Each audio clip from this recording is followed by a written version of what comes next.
Hey, read through the word. Today is April 25th, and I know it's early for the seashells, but while you are watching this, if everything goes as planned, you never know how that goes. I'm supposed to be on spring break with my family at the beach, but I never know if that's what's going to happen, so I thought I'd wear my seashells. All right. We are day 3 of my frustration with David. But, the Lord has been in his loving kindness, has reminded me. We looked at his heart of worship.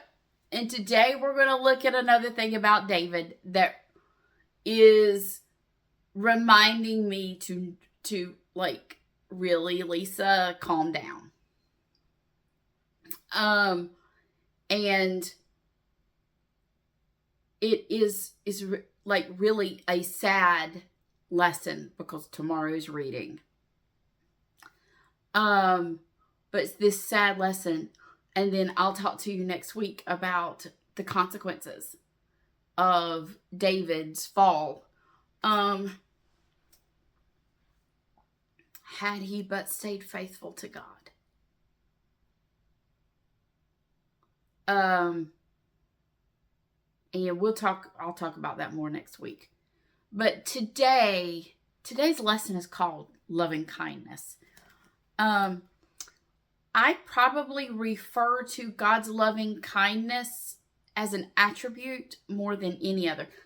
I was having a discussion with my head of school the other day, I have known him, and I've probably talked about him before, Dr. Keziah, who's the head of our school. I've known him since he was a college student. He first started coming to my church, and now he's doctor. And he has always been a very wise man, and he knows his Bible. He's a godly man. And I am thankful to have him as my daughter's head of school. I'm thankful to have him as my boss. But he always never knows. I was like, hey, I have a question. He never knows what I'm coming with him at. Is it going to be a Bible question? Do I have a question about school? And here's the thing. He is also our pastor of education for our school. For our church. And so he's my boss both places because I teach a Sunday morning class and a Wednesday night class. So he's the pastoral staff that's over me for those classes. And then I teach school during the week. And so, but I talk to him about stuff all the time. And he and his wife, they just had their 3rd child. They are just such a godly young couple. I had this discussion with him the other day. I went in his class actually to talk to him about something from my Sunday school. And he has a Bible class he teaches for school. And I went in there, and I always say, hey, what are y'all doing today? And they were in the book of Daniel. And he said, oh, we're going to talk about Ancient of Days. And I went, oh, my favorite. So when it comes to names of God, all the different names of God, I said, Ancient of Days is my favorite. And he said, really? And I said, yes. I said, there is something that gives, as a history nerd, and you notice that I reference God not being bound by space and time a lot, because Ancient of Days is the name that shows us that. And so I said, there is great comfort given to me that our God has existed from eternity past and will exist for eternity future, that he is the Ancient of Days, that he is in control of all things. He's not bound by space and time. And so we were having that discussion. So we look at Ancient of Days, but then God's loving kindness, I can't ever say it right, chesed. That's what loving kindness is. This patience and loving and loyalty and kindness that is shown by God. And we actually see it reflected in King David. So my frustration with David. Now, it is knowing that, remember we talked about the scroll, so that the Samuel scroll would have been really big. They split it into, and remember, was written no chapter and verse.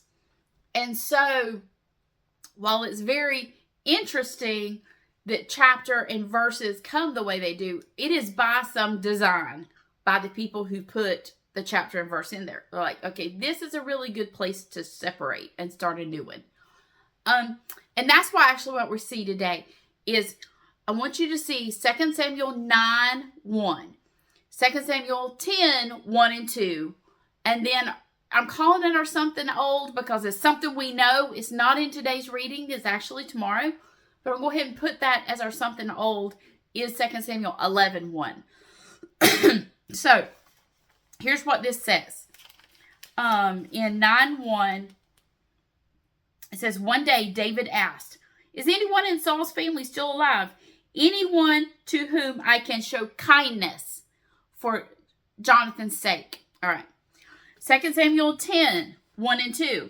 Sometime after this, King Nahash of the Ammonites and his son Hanun became king. David said, I'm going to show loyalty to him just as his father Nahash was always loyal to me. And so you see this idea of the kindness of David. And it is this idea of loyalty. So it's chesed or loving kindness. And it's just not lost on me that 9:1 shows the loving kindness of David. 10:1 shows the loving kindness of David. How when he is looking to others, he thinks of them first. David's problems come when he looks inside and when he thinks of himself. So you'll see, let's see, 11:1. In the spring of the year, when the kings normally go out to war, David sent Joab and the Israelite army to fight the Ammonites. They destroyed the Ammonite army and laid siege to the city of Rabbah. However, David stayed behind in Jerusalem. And woo, there it goes. So, right now we're going to focus on kindness. The loving kindness of David that we see. Because King David is known for his acts of kindness. He showed great compassion and loyalty even to those who were not his direct subjects. And even if they were people who were like friends with he never held things against people. Until we get later in life. And we'll talk about that later. But we see that David sought out Mephibosheth in Jonathan's crippled son, and he showed him a great kindness. And I've taught on Mephibosheth before, a good bit actually. So, which is why I'm not specifically doing that today. But David remembered the covenant he had with Jonathan, and he wanted to show kindness to Mephibosheth in return. This is more than just being nice to somebody. Kindness, loving kindness, shows compassion, loyalty, acting on someone else's behalf and not your own. That's what we see. Because David's kindness transformed Mephibosheth from a man facing potential death, when you read his story, to a respected member of the royal court. David then showed, so we go from 9:1 to 10:1. David showed kindness to Hanun, the son of Nahash, in response to the kindness that Nahash had shown to David. I mean, David even sent messengers to comfort him about his father's death because he wanted to show kindness because his father had shown him kindness. Now, just because David's showing loving kindness towards people doesn't mean they reciprocate that. So David's act of kindness was actually met with cruelty, and so this didn't go that well. But David thinking, I'm going to say, these people are hurting, Mephibosheth and Hanun. They are hurting. I was their fathers. I had a great relationship with because of my loyalty. I'm going to show compassion, and I'm going to act on that on someone else's behalf, not my own. See, when you get to 11:1 is the problem. David's looking with eyes of lust because he's not thinking of others. He stayed behind.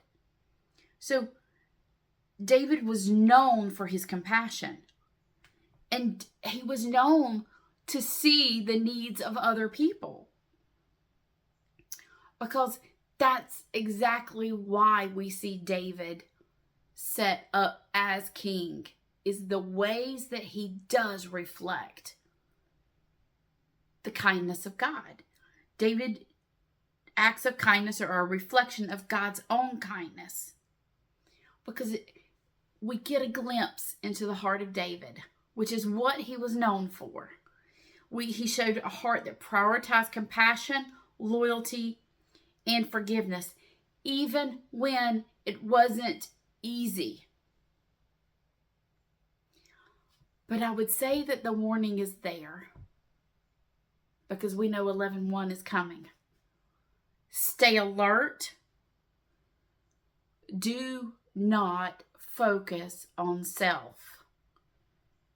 The loving kindness, when David thought, what God has done for me, and I have the opportunity because God has made me king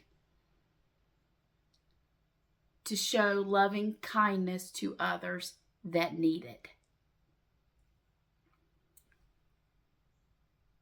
It's when David says, I am king and I can have whatever I want, that the problem starts. And David has, the problem with Bathsheba is only one of. David's got a lot. But we see this heart, this glimpse into the heart. So you're going to see me go back and forth with David. And then, it's the same struggle with my sinful self. And it's the same struggle of Romans 6-8. Why do I do the things I know not to do? But I always think, when I look at this right here, that when I was little and my daughter, before I taught them the acts of prayer, of how to look at things in life, how to decide what to do, I always use the word joy.